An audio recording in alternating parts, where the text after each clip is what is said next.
ஆன்மீக சொந்தங்கள் அனைவருக்கும் அன்பான காலை வணக்கம். நாம் நம்மளுடைய சேனலில் தொடர்ந்து நிறைய சுவாரஸ்யமான ஆன்மீகம் சார்ந்த தகவல்களை தாங்க பார்த்துட்டு வந்துட்டு இருக்கோம். அந்த வரிசையில் இந்த பதிவில் என்ன பார்க்க போகிறீங்க அப்படின்னா, வரக்கூடிய பிப்ரவரி மாதம் 17ஆம் தேதி அன்னைக்கு நிகழக்கூடிய அமாவாசையானது ரொம்பவே சிறப்பு வாய்ந்த ஒரு அமாவாசை. தமிழ் மாதங்களில் வரக்கூடிய ஒவ்வொரு அமாவாசைக்குமே சிறப்புகளானது இருக்குது. அப்படி பார்க்கும் பொழுது வரக்கூடிய அமாவாசை மாசி மாத அமாவாசை. இந்த மாசி மாத அமாவாசையில் நம்ம வழிபாடுகள் செய்யும் பொழுது நம்முடைய வறுமை நிலைகளானது மாறும் அப்படின்னு சொல்லுவாங்க. ஸோ அப்படி என்னென்ன முறைகளில் வழிபாடுகள் செய்யலாம், என்ன மாதிரியான பலன்கள் கிடைக்கும் அப்படின்றதையும், இந்த அமாவாசைக்கு பிறகு ஏற்படக்கூடிய முக்கியமான கிரகங்களுடைய மாற்றங்களானது மேசராசினியர்களுடைய வாழ்க்கையில் என்ன மாற்றங்களை கொடுக்க போகுது அப்படின்றதையும் தொடர்ந்து பார்த்து தெரிஞ்சுக்கலாம். வீடியோக்குள்ளே போகிறதுக்கு முன்னாடி நீங்கள் இன்னும் நம்ம சேனலை சப்ஸ்கிரைப் பண்ணாமல் இருக்கீங்க அப்படின்னா மறக்காமல் சேனலை சப்ஸ்கிரைப் பண்ணிக்கோங்க. கூடவே பக்கத்தில் இருக்கிற பெல் சிம்பிளையும் கிளிக் பண்ணிக்கோங்க. அப்போ தான் நாங்கள் போடக்கூடிய வீடியோக்கள் எல்லாமே உங்களுக்கு நோட்டிஃபிகேஷன் உடனுக்குடன் வந்தடையும். நீங்களும் பார்த்து பயன்பெறலாம். வாங்க வீடியோக்குள்ளே போகலாம். பொதுவாக அமாவாசை அப்படிங்கிறது முன்னோர்களை வழிபாடு செய்வதற்குரிய ஏற்ற நாள் அப்படின்னு எல்லாருக்கும் தெரியும். ஆனால் இந்த மாசி மாதத்தில் வரக்கூடிய சிறப்புகள்லேயே முக்கியமானது என்ன அப்படின்னா அமாவாசை தாங்க. ரொம்ப ரொம்ப முக்கியமான ஒரு நாள் அப்படின்னு சொல்லலாம். இந்த நாளில் வழிபாடுகள் செய்கிறதுனால நம்முடைய பாவங்கள், தோஷங்கள் இது எல்லாமே நம்ம விட்டு போயிடும் அப்படின்னு சொல்லுவாங்க. அதாவது நம்மளை மட்டும் கிடையாது, நம்முடைய குடும்பத்தாரர்கள் கூட அதை விட்டு விலகிடுவாங்க. இது எல்லாத்துக்கும் உதவியாக யார் இருப்பாங்க அப்படின்னா முன்னோர்கள் தான் உதவியாக இருப்பாங்க. ஸோ நம்மளுடைய பாவங்கள் நம்ம விட்டு விலகிறதுக்கு முன்னோர்கள் உதவியாக இருப்பாங்க. இந்த நாளில் ஒரு குறிப்பிட்ட ஒரு சில 5 பொருட்களை நீங்கள் தானமாக கொடுத்தீங்க அப்படின்னா உங்களுடைய வாழ்க்கையில் இருக்கக்கூடிய அந்த வறுமை நிலை அப்படின்றது நிச்சயமாக மாறும். செல்வ செழிப்புகளானது ஏற்படுறதுக்கான வாய்ப்புகளும் நிறையா இருக்குது. வரக்கூடிய பிப்ரவரி மாதம் 17ஆம் தேதி செவ்வாய்க்கிழமை அன்னைக்கு உருவாகக்கூடிய அமாவாசை பார்த்தீங்கன்னா ரொம்ப சிறப்பான ஒரு அமாவாசை. அன்னைக்கு பார்த்தீங்கன்னா விரதம் இருந்து முன்னோர்களை நீங்கள் வழிபாடு செய்தீங்க அப்படின்னா உங்களுக்கு ஒரு நல்ல பலன் கிடைக்கும். பொதுவாக தானம் செய்தல் அப்படின்றதே ஒரு நல்ல விஷயம்தான். ஆனாலுமே கூட ஒரு சில பொருட்களை நம்ம தானம் செய்கிறதுக்கு தயாராகணும். அது எப்போ செய்யணும், எப்படி செய்யணும் அப்படின்றதையும் தெரிஞ்சுக்கிட்டு செய்யுங்க. பால்குண அமாவாசை அப்படின்னும் பால்குண மாதத்தினுடைய நிறைவு நாள் அப்படின்னும் இந்த அமாவாசையை சொல்கிறது உண்டுங்க. இது பித்ருதோஷத்தில் இருந்து விடுபடுவதற்குரிய அற்புதமான ஒரு நாளாக கருதப்படுது. மாசி மாத அமாவாசையில் முன்னோர்களை விரதம் இருந்து வழிபட்டோம் அப்படின்னா நமக்கு நல்ல பலன் கிடைக்கும். அது மட்டும் இல்லாமல் அன்றைய தினத்தில் தானங்கள் செய்கிறது, புனித நீராடி வழிபாடுகள் செய்கிறதெல்லாம் நம்ம துன்பங்களில் இருந்து நம்ம விடுபடுவதற்கான ஒரு நல்ல வழிகளாக இருக்கும்.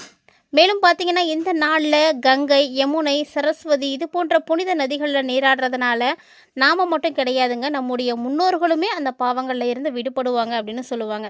ஸோ இப்படிப்பட்ட சிறப்பு மிக்க அமாவாசை தான் வரக்கூடிய 17ஆம் தேதி அன்னைக்கு வந்திருக்கு.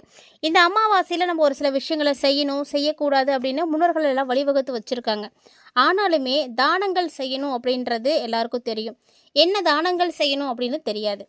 அதை தெரிஞ்சுக்கிட்டு அந்த தானங்களை மட்டும் செய்தீங்க அப்படின்னாவே போதுமானது. இதுவும் இந்த மாசி அமாவாசையில் அந்த தானத்தை செய்யும் பொழுது வறுமை, துரதிர்ஷ்டம், துன்பமான நிலைகள் இதிலிருந்து எல்லாமே நீங்கள் விடுபட முடியும். மாசி மாத அமாவாசையில் தானம் அளிக்க வேண்டிய பொருட்களில் முதலாவதாக இருக்கக்கூடியது அரிசி. அரிசி, தானியங்கள் இதில் எது வேணாலும் நீங்கள் தானமாக கொடுக்கலாம். மாசி அமாவாசையில் இதை தானம் கொடுக்கறது உங்களுக்கு ஒரு சிறந்த பலன் கொடுக்கும். அரிசி அப்படிங்கிறது செல்வ வளத்தையும் நிறைவையும் குறிக்கக்கூடிய ஒரு பொருள். அதே போல் தானியங்கள் அப்படின்றதும் ஆரோக்கியம், செல்வ நலனுக்காக அடையாளமாக இருக்கக்கூடிய ஒரு பொருள். இந்த பொருட்களை நீங்கள் அமாவாசை அன்னைக்கு பசியால் வாடக்கூடியவர்கள், ஏழ்மை நிலையில் இருக்கக்கூடியவர்கள், ஆதரவற்றவர்கள் இவங்களுக்கு நீங்கள் தானமாக கொடுக்கலாம். அப்படியே தானமாக கொடுக்கறதுனால முன்னோர்களுடைய ஆத்மா சாந்தி அடைகிறதோட மட்டும் இல்லாமல் மகிழ்ச்சி கிடைக்கும். அதுவும் உங்களுடைய குடும்பத்தில் இருக்கக்கூடிய அனைவருக்குமே அந்த ஆசைகளை பெற்றுக் கொடுக்கும்.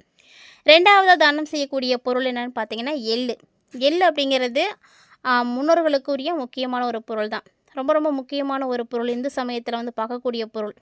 இது மாசி மாத அமாவாசையில் நீங்கள் தானமாக கொடுத்தீங்க அப்படின்னா குடும்பத்தில் பார்த்திங்கன்னா அமைதி கிடைக்கும், செல்வ வளமும் நிறையும் அப்படின்றது தான் ஐதீகம். நம்முடைய முன்னோர்கள் முக்தி அடைவதற்கும் மறுபிறவி இல்லாத நிலையை அடைவதற்கும் உதவக்கூடிய ஒரு பொருளாக இந்த எள்ளு தான் இருக்குது. ஸோ உங்களுக்கு எள்ளு தானம் செய்ய முடியும்னா எள்ளு தானம் பண்ணுங்கள். அதே போல் 3வதாக பார்த்திங்கன்னா உணவு, பழங்கள். மாசி மாத அமாவாசை அன்னைக்கு தேவைப்படக்கூடியவர்களுக்கெல்லாம் நீங்கள் உணவு தானமாக செய்யுங்க. நீங்கள் தானம் செய்யும் பொழுது எல்லா தானங்களை விட அன்னதானம் செய்கிறது ரொம்ப சிறப்பான பலன்கள் கொடுக்கும். அதே போல் பழங்களையும் தானமாக கொடுக்கலாம். உங்களுக்கு என்ன பழங்கள் வாங்கி கொடுக்க முடியுமோ நீங்கள் கொடுங்க. அவங்களுடைய வசதிக்கு ஏற்ற மாதிரி தானங்கள் செய்யுங்க. தானம் செய்யணும் அப்படின்றதுக்காக எந்த ஒரு கட்டாயத்தின் பேரிலையும் செய்யறது கிடையாது. ஸோ உங்களால் முடியும் அப்படின்னா முடிந்த பொருட்களை தானம் செய்யுங்க. இது என்ன பண்ணணும்னா உங்களுக்கு ஒரு உயர்ந்த பலன்களை கொடுக்கும். அன்னதானம் தானங்களில் சிறந்த தானம் அப்படின்னு சொல்லுவாங்க. முன்னோர்களுடைய ஆசி, செல்வ வளம் எல்லாமே கிடைக்கும். பழங்கள் பார்த்திங்கன்னா ஆரோக்கியம், செழிப்பினுடைய அடையாளமாக இருக்கக்கூடியது. அதனால் அதையும் நீங்கள் தானம் செய்யலாம். 4வதாக பார்த்திங்கன்னா உடை. எப்போதுமே வஸ்திர தானங்கள் செய்கிறது அப்படிங்கிறது ரொம்ப நல்ல பலன்களை கொடுக்கும். அதனால் அமாவாசை நாளில் பார்த்திங்கன்னா புதுசாக ஆடைகள் வாங்கி நீங்கள் தானமாக கொடுங்க, இயலாதவர்களுக்கும் முடியாதவர்களுக்கும். 5வதாக கொடுக்கக்கூடிய தானம் பார்த்திங்கன்னா நெய், எண்ணெய். அமாவாசையில் ஏதாவது கோவில்களுக்கு நெய், எண்ணெய் இதெல்லாம் வந்து நீங்கள் தானமாக வாங்கி கொடுங்க. நெய் அப்படிங்கிறது பார்த்திங்கன்னா நம்ம வளர்ச்சியினுடைய அடையாளம், எண்ணெய் அப்படிங்கிறது ஞானத்தினுடைய அடையாளம். அதனால் இந்த பொருட்களை நீங்கள் கோவில்களுக்கு விளக்கேற்றுவதற்காக தானமாக வாங்கி கொடுக்கலாம். இல்லைனா ஏழைகளுக்கு அவங்களுக்கும் வாங்கி கொடுக்கலாம். ஏழைகளாக இருக்கக்கூடிய வீடுகளுக்கு, கோவில்களில் சமைக்கிறதுக்கு, இதுக்கெல்லாம் இந்த மாதிரியான பொருட்களை நீங்கள் வாங்கி கொடுக்கலாம். இதை வாங்கி கொடுக்கறதுனால உங்களுக்கு என்ன நல்ல நன்மைகள் நடக்கும் அப்படின்னா, வீட்டுக்கு அமைதி கிடைக்கும், நேர்மறையான ஆற்றல்களானது நிறைந்திருக்கும். ஸோ இந்த பொருட்களை எல்லாம் நோட் பண்ணிக்கோங்க. உங்களால் எந்த பொருளை வாங்கி கொடுக்க முடியுமோ வரக்கூடிய அமாவாசையில் கட்டாயமாக வாங்கி கொடுங்க. உங்களுடைய வறுமையிலிருந்து விடுபடுறதுக்கு ஒரு எளிய வழியை தேர்ந்தெடுத்து செயல்படுங்க. இது எல்லாமே செய்யணும் அப்படின்னு கட்டாயம் கிடையாதுங்க. உங்களால் என்ன முடியுமோ அதை நீங்கள் செய்து பயன்பெறுங்க. இப்போ வாங்க என்ன மாதிரியான மாற்றங்களானது மேசராசி நேயர்களுக்கு ஏற்பட போகுது அமாவாசைக்கு அப்புறமா அப்படின்றத பார்க்கலாம். பொதுவாக அமாவாசை, பௌர்ணமி இது மாதிரியான திதிகள் வரும் பொழுது கட்டாயமாக கிரக மாற்றங்கள் அப்படின்றது இருக்கும். இந்த கிரக மாற்றங்கள் பார்த்திங்கன்னா ஒவ்வொருவருடைய ராசிகளுக்குமே நல்ல மாற்றங்களை தான் உண்டு பண்ணுது. ஒரு சிலருக்கு பார்த்திங்கன்னா நல்ல பலன்களையும், ஒரு சிலருக்கு அசுப பலன்களையும் ஏற்படுத்தும். அப்படி பார்க்கும் பொழுது மேசராசி நேயர்களுக்கு எப்படி இருக்குது அப்படின்றத பார்க்க போகிறோம்.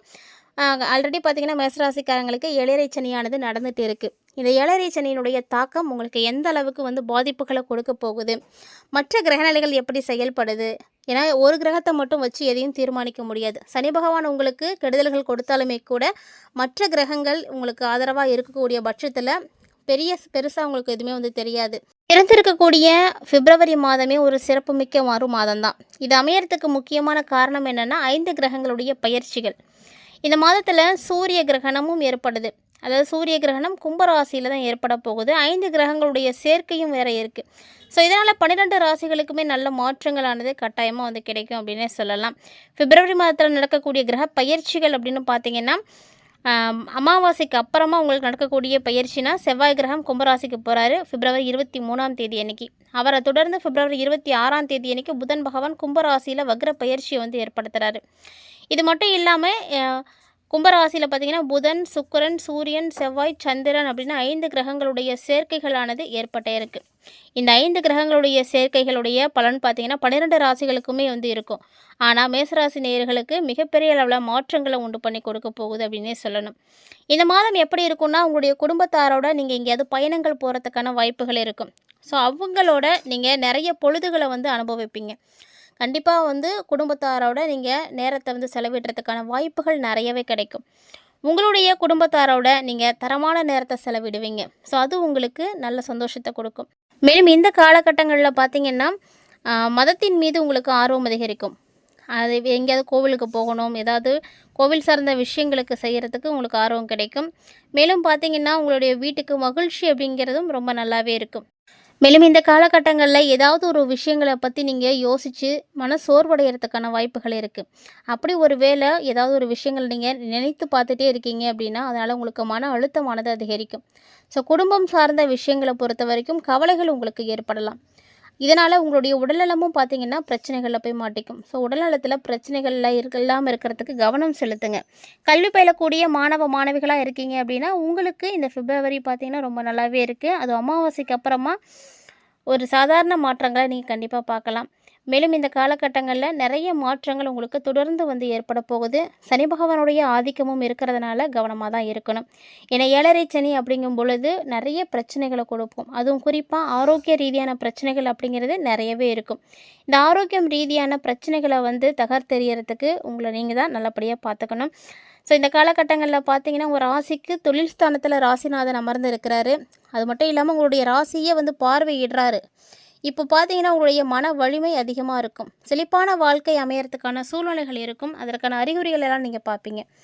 எதை செய்யணும் அப்படிங்கிறத நீங்கள் தீர்மானிச்சுக்கோங்க முதல்ல. அதுக்கப்புறமா அதை நீங்கள் செயல்படுத்துங்க. உங்களுடைய பாதையை நீங்கள் சரியான வழியில் தேர்ந்தெடுத்துக்கோங்க. ஏன்னா சரியான பாதையை தேர்வு செய்து அதில் பயணம் செய்யும் பொழுது தான் உங்களுக்கு நல்ல பலன்களானது கிடைக்கும். சுகஸ்தானாதிபதி ஆட்சி பெற்று வேற இருக்கிறார் அப்படின்றதுனால ஆரோக்கியத்தில் பெருசாக பாதிப்புகள் அப்படின்றது இருக்காது. சின்ன சின்ன விஷயங்களில் கவனம் எடுத்துக்கோங்க. சூரியன் வேற தொழில்ஸ்தானத்தில் அமர்ந்து சந்திரனை பார்க்குறாரு. அரசு பணி செய்யக்கூடியவர்களுக்கு, அது சார்ந்த வேலை தேடக்கூடியவர்களுக்கெல்லாம் நல்ல பலன் கிடைக்கலாம். தொழில் ஸ்தானாதிபதி பலத்தின்படியே பார்க்கும் பொழுது உங்களுக்கு வேலை கிடைக்கிறதுக்கான வாய்ப்புகள் நிறைய இருக்குது. ஸோ வேலையே இல்லாமல் இருக்கக்கூடியவர்கள் கூட இப்போ வேலைக்கு வந்து முயற்சி பண்ணிங்கன்னா கிடைக்கும். எல்லாத்தையுமே வந்து சாதிக்கணும் அப்படின்ற ஒரு திறமை கிடைக்கும். புதுசாக தொழில் அமையறதுக்கான வாய்ப்புகள் இருக்குது ஒரு சிலருக்கு. அதே போல் கலைத்துறையில் இருக்கக்கூடியவர்களுக்கெல்லாம் கலை நிகழ்ச்சிகளில் கலந்துக்கிறதுக்கான வாய்ப்புகள் நிறைய கிடைக்கும். பணவரவு ரொம்ப நல்லாயிருக்கும். அரசியலில் எதிர்பார்த்த திருப்பம் நிச்சயம் கிடைக்கும். எது செய்தாலுமே கொஞ்சம் நிதானத்தோடு இருந்தீங்க அப்படின்னா நல்ல மாற்றங்களை பார்க்கலாம். இந்த காலகட்டங்களில் நீங்கள் வழிபாடு செய்யக்கூடிய தெய்வம் யார் அப்படின்னா விநாயகர் பெருமான் தான். ஸோ எந்த ஒரு விஷயம் செய்கிறதா இருந்தாலும் முழு முதற் கடவுளான விநாயகர் பெருமானை வழிபாடு செய்துட்டு செய்யுங்க. அதே போல் பரிகாரம் அப்படின்னு பார்த்தீங்கன்னா எப்போதுமே வியாழக்கிழமையில 6 to 7க்குள்ளே விநாயகருக்கு தேங்காய் எண்ணெயில் தீபம் போட்டு வழிபாடு செய்யுங்க. இந்த வழிபாடு உங்களுக்கு நிறைய தடைகளை நீக்கி நன்மைகளை கொடுக்கும். இந்த எளிமையான பரிகாரத்தையும் செய்து பயன்பெறுங்க. இந்த பதிவில் பார்த்த தகவல்கள் அனைத்தும் உங்களுக்கு பிடிச்சிருந்தால் லைக் பண்ணி ஷேர் பண்ணுங்கள். மறக்காமல் கமெண்ட் பண்ணுங்கள். மேலும் இது மாதிரி நிறைய இன்ட்ரெஸ்டிங்கான தகவல்களோட மற்றும் ஒரு தலைப்பில் சந்திக்கலாம்.